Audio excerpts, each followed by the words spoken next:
The meeting will please come to order. I'm Peter Kong, Chairman of the Board of Directors of K&S. I would like to welcome you to our 64th shareholders meeting as a public company. We're excited to be hosting this meeting virtually, which will allow us to be more inclusive and reach a greater number of our valued shareholders. Before proceeding with the business of the meeting, I need to make a few administrative announcements. I would like to point out that the audio portion of this meeting is being broadcast live over the internet at our website, www.kns.com. We have shared this meeting via the URL as printed on our proxy statement. As is our custom, we will conduct the business portion of our meeting first and answer questions at the meeting. In addition, an audio recording will be made of the entire meeting, including any questions or comments that you may have. The audio recording will be available at our website for a limited time following this meeting. I also want to point out that in addition to historical statements, remarks and comments made today may include forward-looking statements which are covered by the safe harbor provisions of the 1995 Private Securities Litigation Reform Act. Actual results may turn out significantly better or worse than indicated by any forward-looking statements made this afternoon.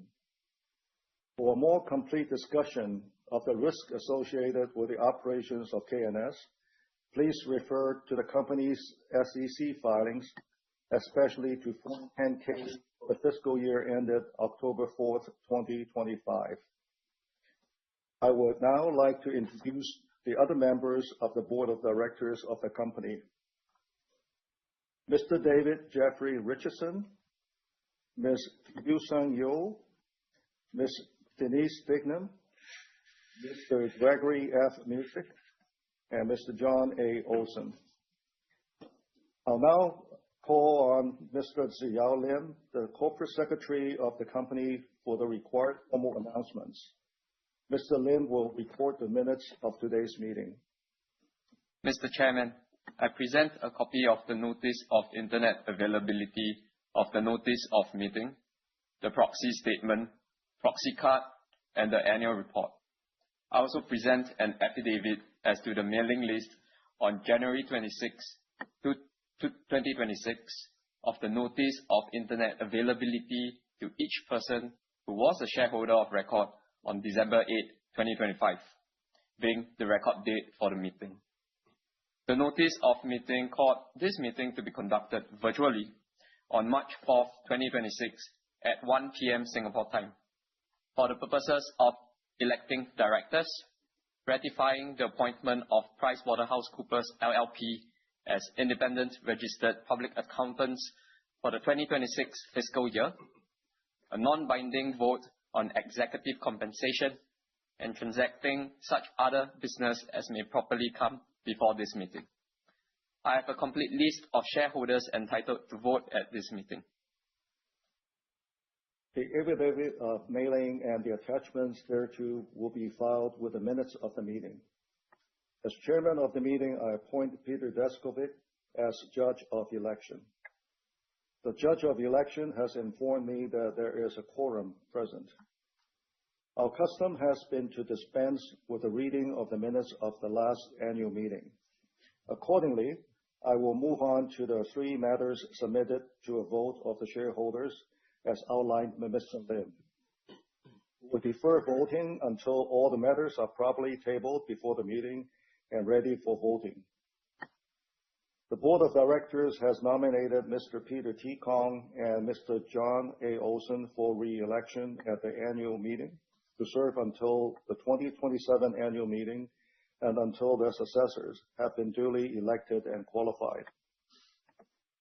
The second order of business is the appointment of PricewaterhouseCoopers LLP as the company's independent registered public accountants. The audit committee of our board appointed PricewaterhouseCoopers LLP as the company's independent registered public accountants for fiscal 2026. As you know, PricewaterhouseCoopers LLP has served as the company's independent registered public accounting firm for the past several fiscal years. I would like to introduce Mohammed Saiful Safroni of PricewaterhouseCoopers LLP. If any shareholder has any questions for PricewaterhouseCoopers LLP, they can be raised during the question and answer period. The third order of business is the advisory vote to approve on a non-binding basis the overall compensation of the company's named executive officers. If there is no discussion, we can now proceed to the voting on the matters before the meeting. As has been customary, we will vote on all matters by ballot. While we are waiting for the report of the Judge of Election, I would like to ask Mr. Lester Wong, our Interim Chief Executive Officer and Chief Financial Officer, to make a few comments. Thank you, Peter. The semiconductor assembly market has faced a series of challenges in recent years, which reduced both technology and capacity-related investments across many of our served markets. Despite this well-known industry headwind, we maintain our commitment to investing in technology opportunities and prioritizing long-term growth. As we move into a new period of growth, technology and capacity-related demand is strengthening, and our near-term visibility is improving. Additionally, we are very pleased to have further strengthened our foundation for growth by ensuring our business remains closely aligned with long-term advanced packaging, advanced dispense, and power semiconductor technology transitions. Within advanced packaging, technology transitions are increasing the value of semiconductor assembly, which in turn directly increases the value we can extend to our customers. This is most evident in our strong market position and expanding thermal compression portfolio, which has enabled the industry adoption of fluxless thermal compression. This fluxless transition has enabled share gains within leading-edge logic opportunities while also increasing our access to exciting technology transitions affecting the memory market. Beyond TCB, we continue to be engaged with several leading customers on vertical wire opportunities. We are confident our vertical wire technology provides the most cost-effective solution to extend form factor, performance, and power efficiency for high-volume, transistor-dense stacked die applications. In addition to the broadening market demand for advanced packaging, we are also extending technology opportunities within advanced dispense and power semiconductor markets. Similar to the advanced packaging transition, we are addressing customers' requirements for more capable, feature-rich assembly systems and solutions. This past September, we were pleased to address this evolving need with the introduction of the Echelon Advanced Dispense System. The Echelon platform provides superior process capability and precision, which addresses the emerging needs of this large adjacent market. Separately, we are also continuing to deliver new features and capabilities aligned with the evolving need of the power semiconductor market. We continue to support a broad range of global customers throughout our historical leadership in this important market. At this point, power semiconductor assembly is becoming increasingly complex due to the higher energy efficiency within areas such as mobility, electric vehicles, sustainable energy transition, and also growing data center demands. Through long-term technology collaboration, we work closely with industry leaders to navigate these transitions. These collaborations are critically necessary to drive advanced technologies adoption and also provide a revolving set of growth opportunities for shareholders. As we continue to expand our long-term potential by securing our foundation today, we also immediately focus on aggressively flexing manufacturing capacity in fiscal year 2026 in response to the strong recent rebound in core market. We remain committed to creating value by aligning technology transition with opportunity, and also committed to delivering value directly to shareholders through a combination of consistent dividend payments and opportunistic share repurchases. We will continue to take a long-term prudent approach to both of these important shareholder return initiatives. As our core business returns to a higher demand environment, we are grateful for the past investments and proud of our ongoing progress in advanced packaging, advanced dispense, and power semiconductor. While these opportunities leverage our large and dominant core market position, supply chain operation footprint, they also provide additional avenues to create long-term value for our shareholders. Finally, I would like to thank our shareholders for understanding the dynamics of our business and supporting our market expansion efforts.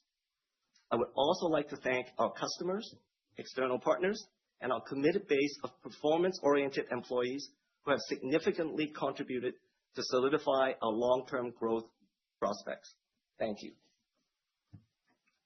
Thank you, Lester. Now, as has been customary, we are happy to entertain any questions you might have.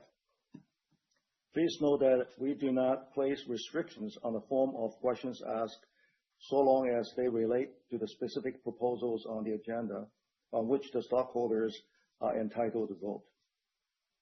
We also reserve the right to reject questions that are irrelevant to the company's business, repetitious statements or claims by individuals, or that are otherwise done in bad taste, matters concerning personal grievances or of individual concern.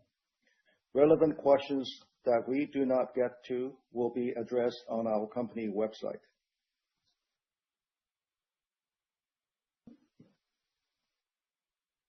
If there are no further questions, I'm advised by the Judge of Election has completed the count of the votes and delivered the report to the Corporate Secretary. The Corporate Secretary will now announce the results as reflected in the Judge's report. The Judge's report shows 46,562,655 shares of common stock present in person and/or by proxy, which the Judge has certified to form the quorum of the outstanding common stock on all matters presented at this meeting. The Judge's report further shows that sufficient votes were cast for the elections of Mr. Peter T. Kong and Mr. John A. Olson for the ratification of the appointment of PricewaterhouseCoopers LLP and for the approval on a non-binding basis the overall compensation of the company's named executive officers. In accordance with the results certified by the Judge of Election, I hereby declare that Peter T. Kong and Mr. John A. Olson have been elected as directors for the term for which such individuals were nominated, that the appointment of PricewaterhouseCoopers LLP as independent registered public accountants for the 2026 fiscal year has been ratified, and that the shareholders have approved on a non-binding basis the overall compensation of the company's named executive officers. The final results of the voting will be included in our reports filed with the U.S. Securities and Exchange Commission. I order that the report of the Judge of Election be filed with the minutes of the meeting. The meeting is now adjourned. On behalf of all the directors, officers, and employees, I thank all of you for attending